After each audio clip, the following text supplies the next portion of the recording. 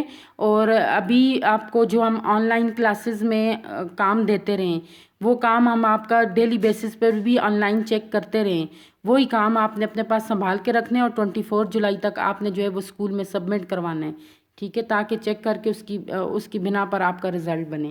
Okay بیٹا، اللہ حافظ، اپنا خیال رکھنا ہے۔